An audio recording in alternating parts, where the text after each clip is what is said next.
ऐसा क्या विशेष है इन देवी लक्ष्मी में जो श्री हरि नारायण उन्हें प्राप्त हो रहे, हमें नहीं?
श्री लक्ष्मी नारायण की जय। श्री लक्ष्मी नारायण की जय। श्री लक्ष्मी नारायण की जय। श्री लक्ष्मी नारायण की जय। श्री लक्ष्मी नारायण की जय। श्री लक्ष्मी नारायण की जय।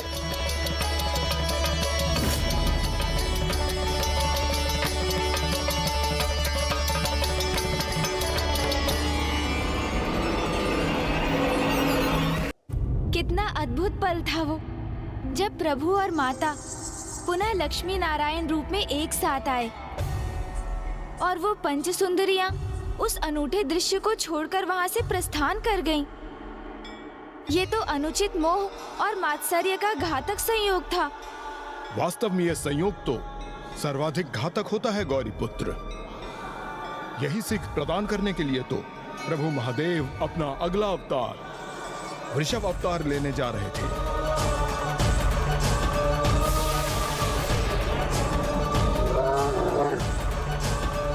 अर्थात प्रभु महादेव ने अपना अगला अवतार जगत को ये सीख देने के लिए लिया था कि जब मोह सीमा से अधिक बढ़ जाता है तो वो मात्सर्य को जन्म देता है और मात्सर्य विनाश को। इसलिए उचित तो यही है कि मोह को उसके पूर्व ही त्याग दिया जाए। किंतु पंच सुंदरियां तो पूर्व में ही मोह से मात्सर्य को जन्म दे चुकी थी। श्री लक्ष्मी नारायण की जय। श्री लक्ष्मी नारायण की जय। श्री लक्ष्मी नारायण की जय। श्री लक्ष्मी नारायण की जय। श्री लक्ष्मी नारायण की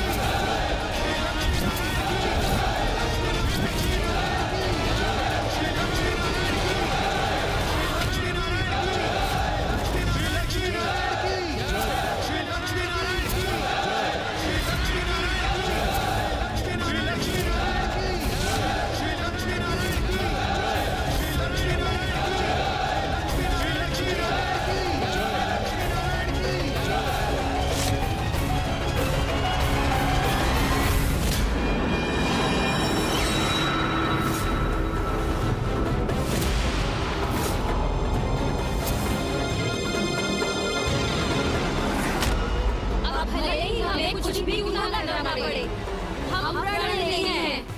श्री हरि नारायण देवी लक्ष्मी को भूलकर हमारे हो जाएंगे। हम श्री हरि नारायण को विवश कर देंगे। हम श्री हरि नारायण को विवश कर देंगे। हम श्री हरि नारायण को विवश कर देंगे।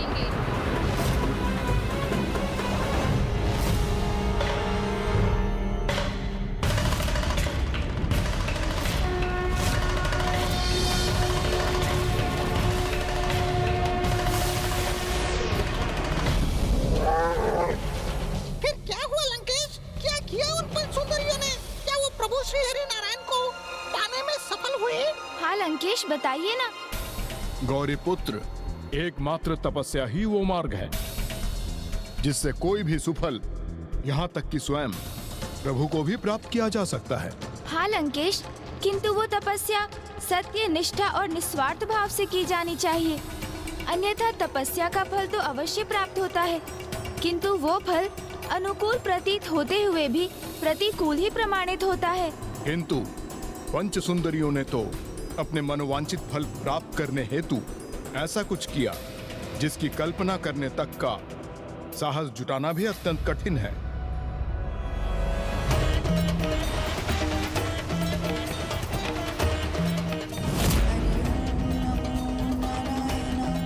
हरि ओम नमो नारायण।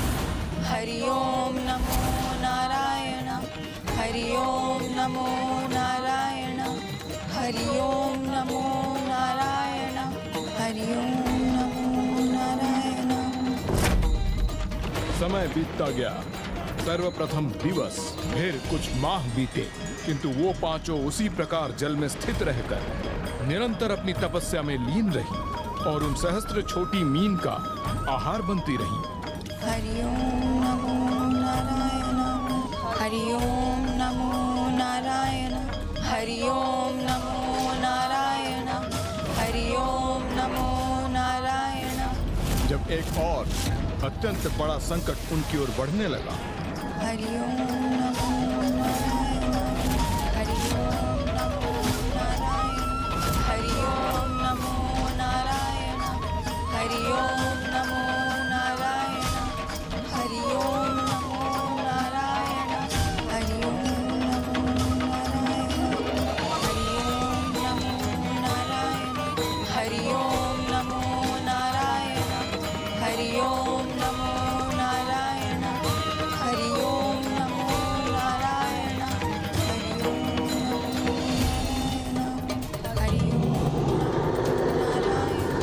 हरि ओम नमो नारायण। हरि ओम नमो नारायण। हरि ओम नमो नारायण।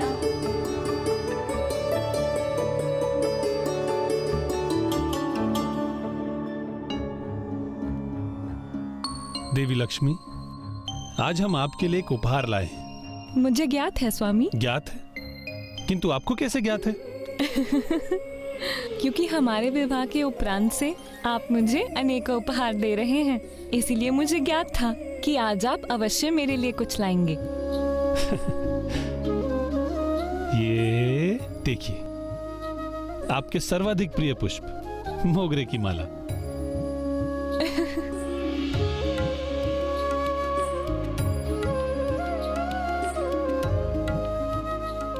और मैं भी आपके सर्वाधिक प्रिय पारिजात पुष्पों की माला लाई हूं आपके लिए। धन्यवाद प्रिय।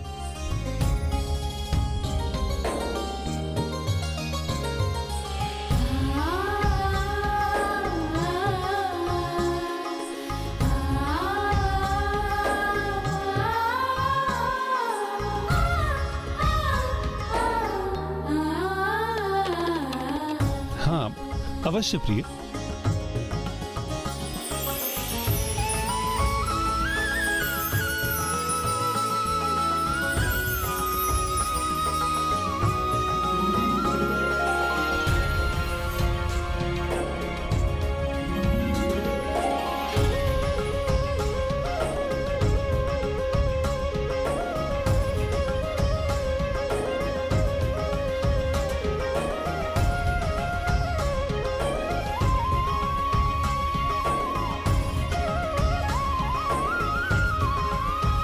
हरि ओम नमो नारायण। हरि ओम नमो नारायण। हरि ओम नमो नारायण। हरि ओम नमो नारायण। हरि ओम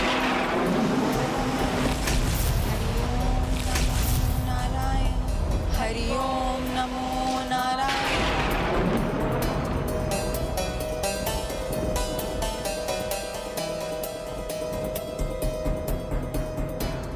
क्या हुआ प्रभु? क्या आपका कोई संकट का आभास हो रहा है?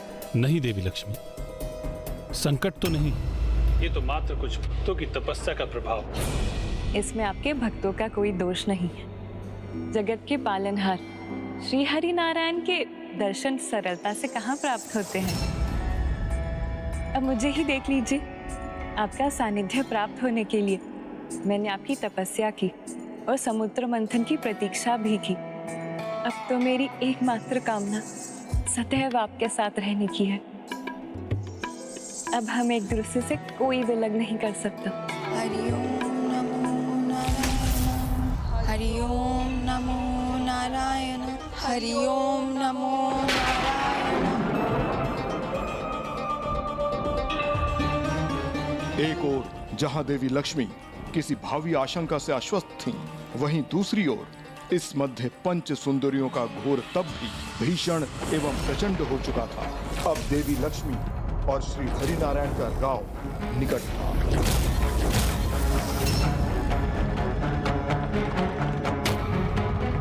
हरि ओम नमो नारायण हरि ओम नमो नारायण हरि ओम नमो नारायण हरि ओम नमो नारायण। अर्थात मामा जी को तो आभास हो रहा था कि कुछ अनिष्टकारी घटित होने वाला है, किंतु माता लक्ष्मी ऐसी किसी संभावना से पूर्ण रूप से अनभिज्ञ थी।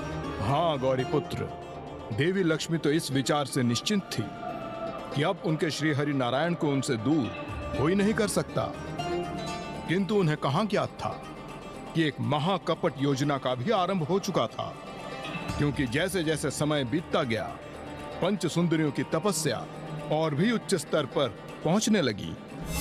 उनकी संयुक्त तपोशक्ति अब विकराल रूप लेने लगी। हरि ओम नमो नारायण हरि ओम नमो नारायण हरि ओम नमो नारायण हरि ओम नमो नारायण हरि ओम नमो नारायण।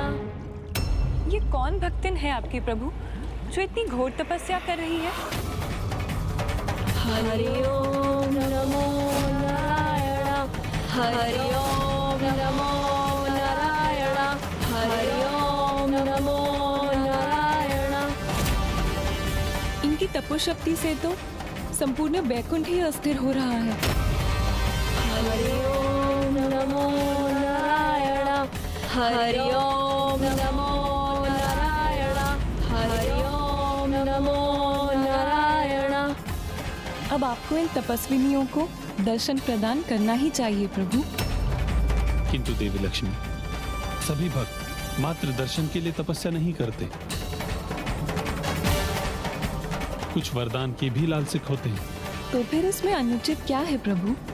वैसे भी आप दया निधान हैं, करुणामयी हैं, तो फिर आप उन्हें उनके मनोवांछित वरदान क्यों प्रदान नहीं कर देते?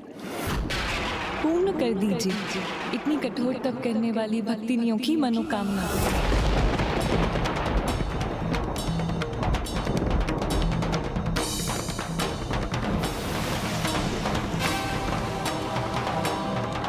पूर्ण कर दीजिए इतनी कठोर तपस्या करने वाली भक्तिनियों की मनोकामना।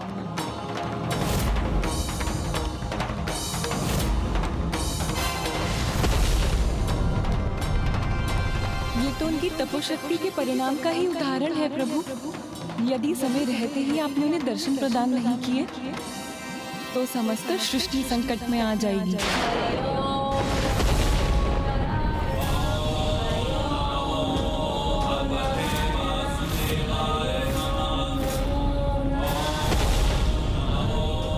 जाइए प्रभु, उन्हें उनके तप के फल स्वरूप वरदान प्रदान कीजिए, पूर्ण कर दीजिए उनकी मनोकामनाएं।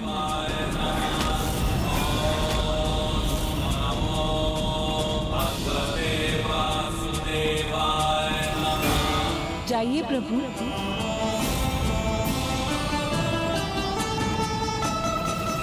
प्रिय, आपको ज्ञात नहीं है कि आप मुझे कहाँ जाने के लिए कह रही हैं और वहाँ पहुँचने के पश्चात परिणाम क्या होगा? मुझे ज्ञात है प्रभु, किंतु यदि उनकी तपोशक्ति का प्रभाव न रुका तो समस्त सृष्टि भवंडर में समाहित हो जाएगी।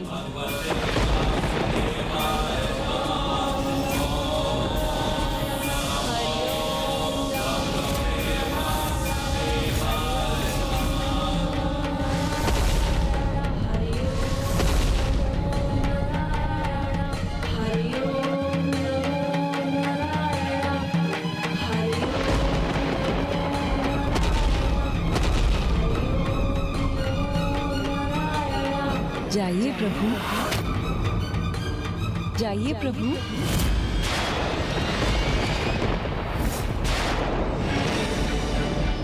जाइए प्रभु, उन्हें उनके तप के फल स्वरूप वरदान प्रदान कीजिए, पूर्ण कर दीजिए उनकी मनोकामनाएं।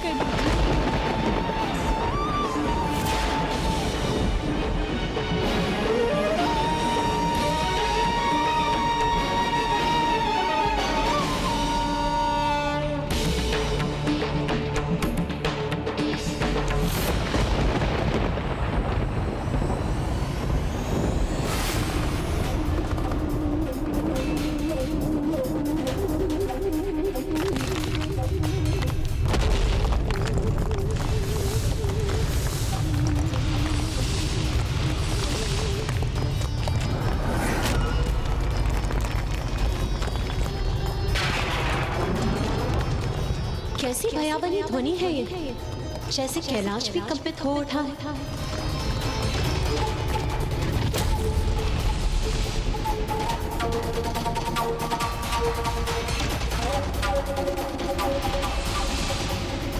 ये ब्रह्मलोक पर किसका कुप्रभाव है?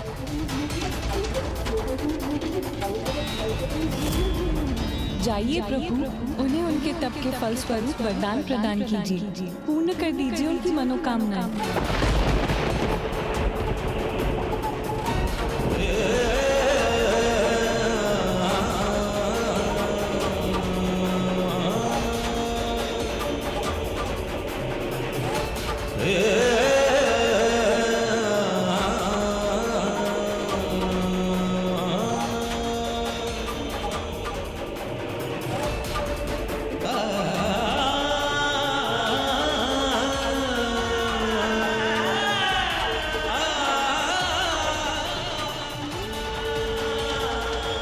अब मत रुकिए प्रभु, संसार पर छाई विपदा को रोकने के लिए जाइए प्रभु।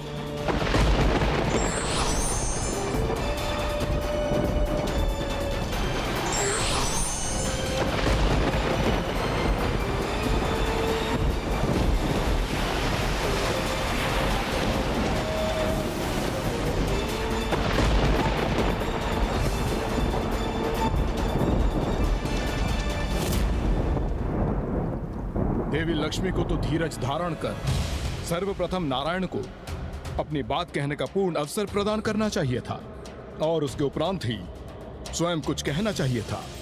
क्योंकि संकट का आभास हो तो बहुत धैर्य और सावधानी से कहने, सुनने और विचार करने के बाद ही किसी समाधान की ओर बढ़ना चाहिए।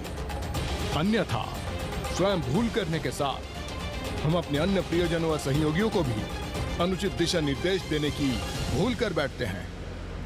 किंतु यहाँ तो जगत कल्याण के प्रति माता की निष्ठा और परोपकार की भावना के कारण ही तो उन्होंने ऐसा कहा था। आपने उचित कहा गौरी पुत्र। दुर्भाग्यवश जिस प्रकार धनुष से छूटे बाण को लौटाना असंभव होता है, वैसे ही जीवा से निकले शब्द लौटाए नहीं जा सकते। माता के शब्दों के परिणाम स्वरूप नारायण तो सागर की ओर प्रस्थान कर चुके थे, और फिर वही हुआ जो कदापि नहीं होना चाहिए था।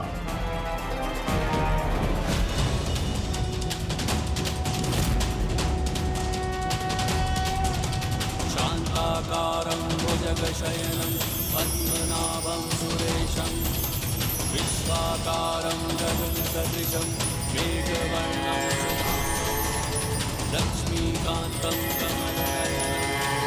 देवी, आपकी तपस्या संपन्न हुई। मैं आप सभी के समक्ष